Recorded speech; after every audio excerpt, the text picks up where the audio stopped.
بسم اللہ الرحمن الرحیم۔ ویورز، آپ دیکھ رہے ہیں نیوز ٹو یو۔ امید ہے آپ خیریت سے ہوں گے۔ آج ہم بات کریں گے اس ظالمانہ بھارتی اقدام کی جو کہ مودی سرکار، بلکہ ظالم مودی سرکار نے 5 اگست 2019 کو کیا، اور آج اس کو 4 سال جو ہیں پورے ہو گئے، اور اسی کی وجہ سے ہم کشمیری قوم، پاکستان کی قوم، دنیا بھر میں بسنے والے کشمیری یوم استحصال کے طور پر مناتے ہیں، کیونکہ اس دن بھارت نے تمام عالمی قوانین کو اپنے پاؤں تلے روندا اور مقبوضہ جموں و کشمیر کی جو خصوصی حیثیت تھی اس کو ختم کر دیا، اور مقبوضہ وادی کو 2 یونین ٹیریٹریز میں بدلنے کا یہ جو اقدام تھا، اس کی وجہ سے ریاست جموں و کشمیر عملی طور پر 2 حصوں میں بٹی، اور پھر یہیں تک بھارت نہیں رکا، یہ ظالم مودی سرکار نہیں رکی۔ انہوں نے عوامی رد عمل سے خوفزدہ ہو کر فوری طور پر پورے مقبوضہ جموں و کشمیر میں کرفیو نافذ کر دیا۔ ایک طرف یہ کیا کہ 3.5 لاکھ سے زیادہ اضافی فورسز تعینات کر دیں، دوسری جانب تمام اہم اور تحریک کی حامی قیادت اور فعال نوجوانوں کو گرفتار کر لیا گیا۔ مقصد یہ تھا کہ تسلط سے دل برداشتہ، بھارتی تسلط سے جو دل برداشتہ نوجوان ہیں، آزادی کی جو جد و جہد کرنے والے ہیں، ان کشمیریوں کے رد عمل سے بچا جا سکے۔ یہیں پہ کام نہیں رکا، مقبوضہ کشمیر پر اس ظالم مودی سرکار نے اپنی گرفت کو مضبوط کرنے کے لیے سیاسی انجینئرنگ کی، غیر قانونی آبادیوں کو قائم کیا گیا، آبادی کا تناسب بدلنے کی مسلسل کوشش جو ہے وہ جاری ہے، سماجی اور معاشی قتل کیا، ثقافت کو مسخ کرنے کی کوشش کی گئی، میڈیا پر پابندی، قانون کا تو وہاں پہ احترام ہوتا نہیں، تو ہم اس وجہ سے قانون کا نام ہی نہیں لیتے۔ پھر ہندوؤں کی سیٹیں بڑھانے اور مسلم ووٹ بینک کو تقسیم کرنے کے لیے نئی حد بندی کی گئی، جس کو تمام مرکزی ادارے کے رہنماؤں نے مسترد کیا ہے۔ یہ بھی آپ کو بتا دوں کہ 5 اگست کا جو اقدام تھا، اس کے خلاف یعنی کہ 370 کا آرٹیکل اور آرٹیکل 35A کے غیر قانونی اقدام کے خلاف بھارتی سپریم کورٹ میں 80 سے زیادہ درخواستیں دائر ہو چکی ہیں۔ اور یہ بھی آپ کو بتا دیں کہ اب یہ اطلاعات ہیں کہ بھارت کی یہ منصوبہ بندی ہے اور یہ کہ جو انتخابی فہرست شائع کی گئی ہے، اس میں مجموعی اضافے میں 60% سے زیادہ لوگ غیر علاقائی افراد ہیں، تاکہ یہ دکھایا جا سکے کہ یہ جی وہاں پہ جو آبادی ہے مسلمانوں کی زیادہ نہیں ہے، ہندوؤں کی آبادی زیادہ ہے، اور مقبوضہ کشمیر کی یہ جغرافیائی جو ایک حیثیت ہے اس کو اس کی نیچر تبدیل کرنے کی یہ ایک سازش کی جا رہی ہے۔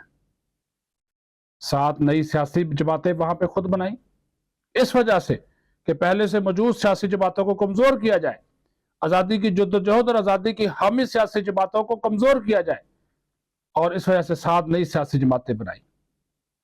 پھر یہ پارٹیاں مسلم اکثریتی چناب ویلی اور جموں کے علاقوں میں مسلمان ووٹرز کو تقسیم کرنے اور اس میں پھر اس کو کمزور کرنے اور اس میں تقسیم کے لیے بنائی گئی۔ اور پھر جو مختلف قسم کے ظالمانہ قوانین، گرفتاریاں، ٹارچر، شہادتیں، عورتوں کی آبروریزی، یہ سلسلہ مسلسل جاری ہے۔ کاروبار تباہ ہو گیا، اور 2 سال کے دوران جو اس نے لاک ڈاؤن کیا، مقامی معیشت کو 367 کروڑ روپے کا نقصان ہوا یومیہ، یہ آپ حساب لگا لیں۔ اور خاص طور پر اب یہ بہت سے ایسے اقدامات کہ کشمیری نوجوانوں کو بے روزگار کرنا، وہ سامنے آ رہے ہیں، اور 5 لاکھ افراد جو ہے کشمیری نوجوانوں کے اس اقدام کے بعد وہ بے روزگار ہو چکے ہیں۔ اور پھر کالے قوانین وہاں پہ استعمال ہو رہے ہیں، AFSPA PSA جیسے کالے قوانین، کشمیری عوام کا استحصال کیا جائے۔ پھر جو ریاستی تحقیقاتی ایجنسی ہے SIA، اس کی مدد سے عوام کو مزید ہراساں کرنے کے لیے انتظامیہ کو اضافی اختیارات دیے گئے ہیں۔ جھوٹے اور جعلی آپریشنز ہو رہے ہیں، اور اس حوالے سے ضیاء مصطفیٰ اور محمد علی حسین کے قتل نمایاں واقعات ہیں۔ انسانیت کی تذلیل یہاں تک اس نے کی ہوئی ہے بھارت نے کہ شہداء کی میتیں ان کے لواحقین کو نہیں دی جاتی، نہ ان کے جنازوں کی اجازت دی جاتی ہے۔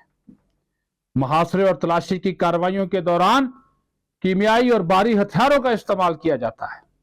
بھارتی فورسز کی جانب سے مقبوضہ کشمیر میں انسانوں کو ڈھال کے طور پر استعمال کرنا روایت ہے، یہ معمول بن گیا ہے۔ اور پھر جو یاسین ملک کا آپ دیکھ لیں، اس کو عمر قید 10 لاکھ روپے کی سزا سنائی ہوئی ہے، کہتے ہیں یہ بھی کم ہے۔ اب اس کو سزائے موت دینے کی اپیل کی گئی ہے، درخواست کی گئی ہے کورٹ میں کہ اس کو سزائے موت دی جائے۔ پھر انسانی حقوق، کون سے انسانی حقوق؟ انسانی حقوق کے تو عالمی ادارے بھی سے ہوئے ہیں، یہاں پہ انسانی حقوق کی پامالی، کوئی انسانی حقوق کا یہ انڈیا خیال نہیں کر رہا۔ مودی سرکار، آپ مقبوضہ کشمیر کو روئیں، آسام، آپ منی پور، ہریانہ، کون کون سے علاقے جہاں پہ فسادات نہیں ہو رہے، اور یہ مودی سرکار مسلمانوں کا، اقلیتوں کا حق بھی مار رہی ہے، ان کی آزادی بھی چھین رہی ہے، صحافیوں پر پابندی ہے، بین الاقوامی میڈیا پر وہاں پہ جانے پہ پابندی ہے۔ انسانی حقوق کا ایک متحرک کارکن تھا خرم پرویز، اس کو زیر حراست رکھا ہوا ہے، اور ابھی انہوں نے ایک اور نوٹس جاری کیا کہ کشمیری طلبہ کے پاکستان سے جو اداروں سے حاصل کی گئی ڈگریاں ہیں اس کو ہم تسلیم نہیں کریں گے۔ اور نفرت اور قانون کو نفرت بڑھتی جا رہی بہت زیادہ، اس وجہ سے کہ لوگوں نے جو کچھ وہاں پہ کیا، لیکن افسوس کہ عالمی برادری کا ضمیر سویا ہوا ہے، مردہ ضمیری ہے،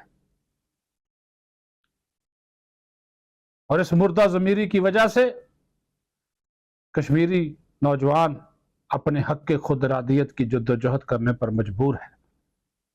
پاکستان کی قوم، پاکستان کی ریاست، پاکستان کی فوج، پاکستان کے ریاستی ادارے اپنے کشمیری بھائیوں کے ساتھ ہیں۔ ان کی اخلاقی، سیاسی، سفارتی مدد کا سلسلہ جاری ہے۔ جب بھی ہمیں موقع ملتا ہر فورم کے اوپر پاکستان نے اس مسئلے کو اٹھایا، خاص طور پر جو انسانی حقوق کی خلاف ورزیاں، جو اس کی حیت تبدیل کی گئی، جو 5 اگست کا اقدام کیا گیا۔ لیکن کیا کریں، ان عالمی اداروں، عالمی تنظیموں کے مالی اور سیاسی مفادات ہیں، مردہ ضمیری ہے، سوئے ہوئے لوگ ہیں۔ ہم بھاشن دیتے ہیں، ہم درخواستیں کرتے ہیں، ہم التجائیں کرتے ہیں، کچھ نہیں سنا جاتا۔ پھر وہاں پر جو غیر انسانی سماجی پابندیاں ہیں، وہ الگ سے ایک دکھ ہے، الگ سے ایک کہانی ہے۔ اور یہ روز کی بنیاد کے اوپر وہاں پہ جو قبائلی آباد ہیں، مقبوضہ کشمیر میں قبیلے آباد ہیں، ان کو بدلا جا رہا ہے، ان قبائل کی حیت تبدیل کی جا رہی ہے، ان کے اوپر مظالم ڈھائے جا رہے ہیں۔ تو خدارا اس چیز کو روکنا ہوگا، اس چیز کو ختم کرنا ہوگا، اور اس میں عالمی برادری کو اپنا کردار ادا کرنا ہوگا۔ اور یہ جو ظالمانہ اقدام ہے 5 اگست کا، اس کے خلاف آواز اٹھانے کا سلسلہ بھی جاری رہے گا جب تک کہ کشمیریوں کو ان کا حق خود ارادیت نہیں مل جاتا۔ اپنا خیال رکھیں، بہت شکریہ۔